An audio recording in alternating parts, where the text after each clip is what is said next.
Antiextraneity by Colin Liddell.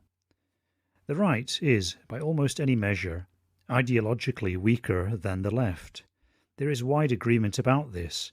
It is only the theories of why that vary. 3 theories for the hegemony of the left that spring to mind are: 1. The left is simply more Machiavellian than the right. This means that the right will try to meet its own standards and achieve intellectual and moral consistency, whereas the left simply won't bother. In Orwellian terms, they are comfortable with doublethink and contradiction, while the right is not. 2. The left looks to the future. The right is past-orientated.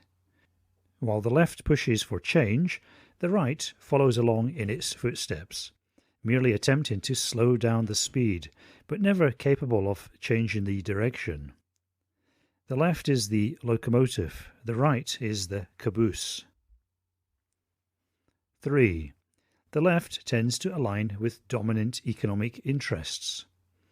Women in the workplace and mass immigration is simply what the short-term greed of the elites decree, and the left are their useful idiots. There is obviously some truth in all of these, but I would also like to propose a 4th theory, namely that the right is dragged down by carrying too much pointless philosophical baggage. Meanwhile, the left tends to be relatively unencumbered and therefore nimbler. The problem of the right, in other words, is that it tends to be full of extraneous elements.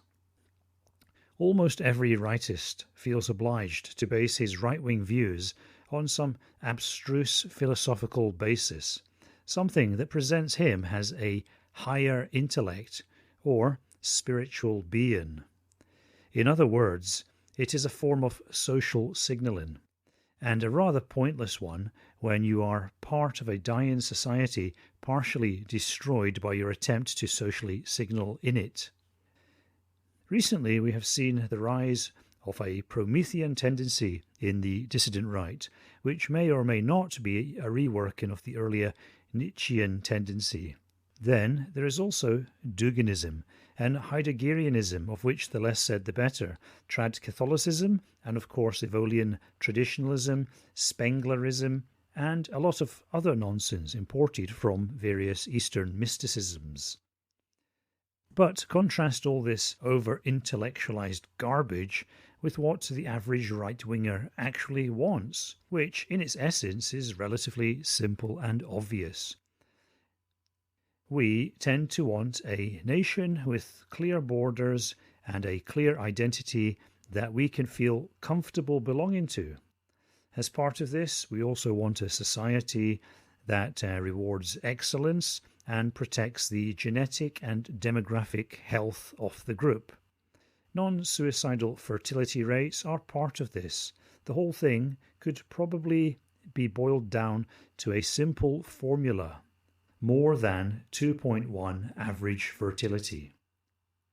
It really is not rocket science, and it is not in the least abstract or convoluted. Yet right-wingers have a disturbing tendency to refract such simple aims and goals through some sort of obfuscating esotericism.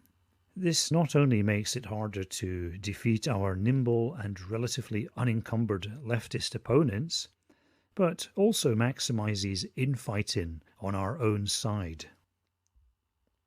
There is nothing wrong with Prometheanism, Nietzscheanism, trad Catholicism, Spenglerism, or even Heideggerianism, as long as they are demoted to what they really are: quaint hobbies and arcane interests, and not frontline features of an ideology.